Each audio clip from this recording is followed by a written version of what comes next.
I'd like to talk a little bit about setting personal goals. It never hurts to review goal setting and accomplishing. Even if you think you know what you're doing and you think you've gone over this before, it never hurts to take a second look. First, it's important to know what the difference is between goals and objectives. A goal is a general thing you want to achieve. I want more money. I want a job where I can be creative. I want a boss who will listen to me. I want more time to spend with my family. But those are general and they're hard to understand as far as knowing exactly whether you're accomplishing it or not. An objective is something that's very measurable. An objective is measurable in terms of both the amount and the time frame that it's going to be created in. So you want to say something like, I want to make $2,000 a month within 4 months. And this gives you something to focus on. It's a way for you to know whether or not you're meeting your goals. Staying focused is always one of the biggest concerns when you're working by yourself or you're working out of your home.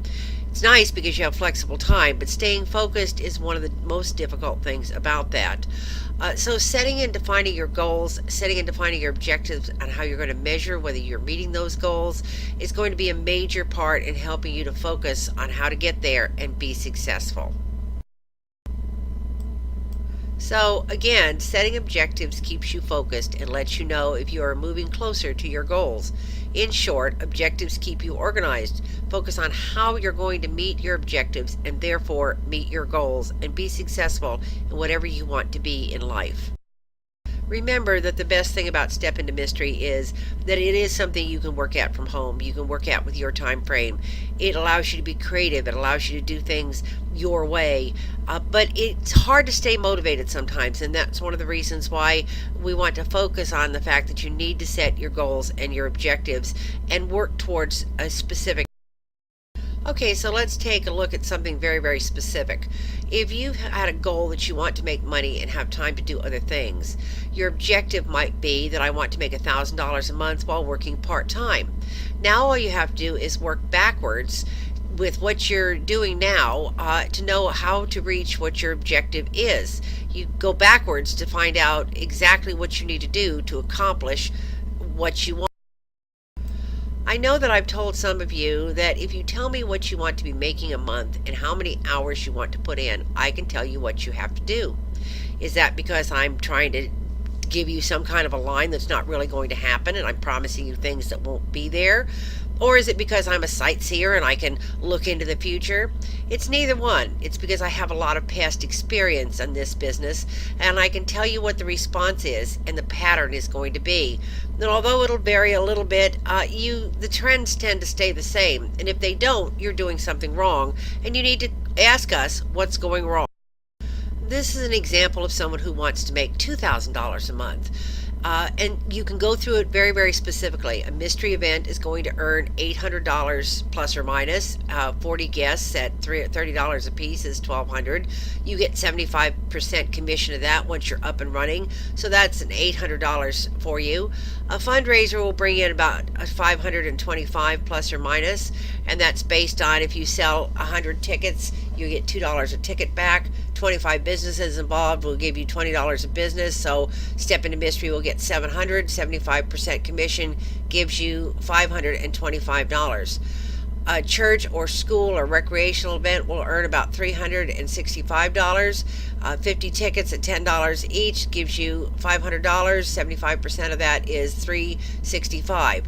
So the total in this case would be $1,690, which is what you would get out of those three events. Just $310 short of what you would make if you had set your goal at $2,000. So you know that you have to work a little harder. If your goal was only $1,000, you know that you've been an overachiever, and you can see how that is very easy to see what you need to do and to visualize it, and it makes it easier for you to keep working. Let's take this a step further. I know that one out of every four calls will be interested and want more information. From that, we know that if you follow up, one of the six of the information that you send out will actually schedule an event, and this is actually very high for almost any kind of sales. This means if you want to schedule one event per category each month, you need to make 24 calls per category.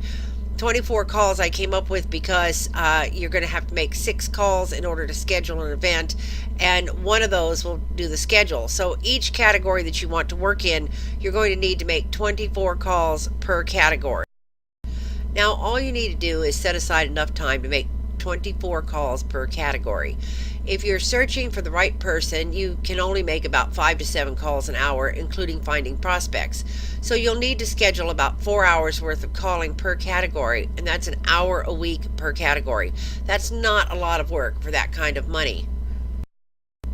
Now in the beginning you might not do quite that well, and of course in the beginning you're going to be making 50% commission instead of 75% commission. But once you get started and once you get understanding this process, it becomes very, very easy, and it's very easy for you to see that there's a direct relationship between the time that you put in and the amount of money you're going to get back. And that time investment is a very, very high dollar amount per hour invested.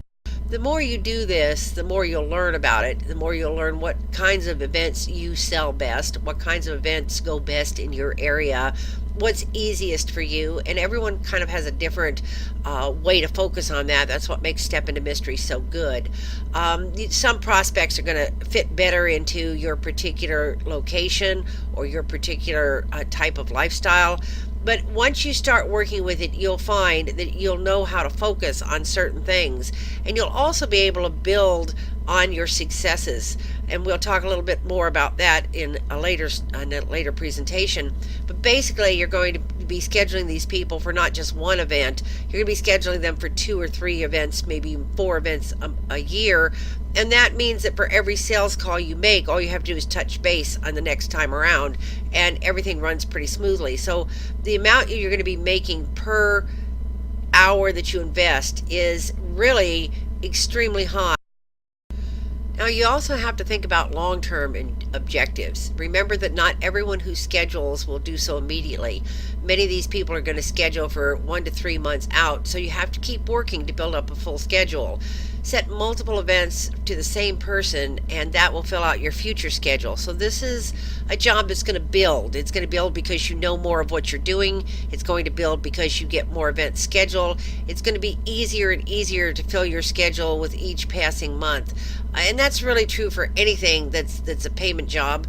Almost everybody has to have some kind of a training period. Almost everybody builds into a successful business, and you'll find that this is something that will build and become easier and easier as time goes on. The thing to remember is that it really is that simple. It's a very simple process. It's a matter of just keeping your feet moving. It's something that is a good product. It's new, it's different, and you're going to find that it's not only is it easy to sell, but it's also a lot of fun. So, the little cartoon says that you'll know it when it happens, but you can't sit back and wait. Sometimes you just got to get out there and give it a try. And more than anything else, we find that our reps who are successful are those who give it a try and who don't just try once. They don't just try twice. They again and again call people, and they set up multiple successful patterns and multiple successful events, and that's going to build them out in a long run of having a great full-time or huge part-time income. And it's really easy. If you want to make more than $2,000, it's simple. Just work on higher paying events or get more events. Eventually you'll find that it's easier for you to schedule certain kinds of events, and those are what you can focus on. But also keep your ears and eyes open for new opportunities and new options. You'd be surprised what comes out of something that you hadn't really even thought of. So this is to encourage you that it's very easy. It's a matter of setting goals and objectives. Once you decide how much time you're going to put in and you get yourself organized and you follow that plan, this is something that all successful books, all successful businesses, all successful professionals have to follow in order to really reach their goals. They have to set objectives, and they have to do what it takes to get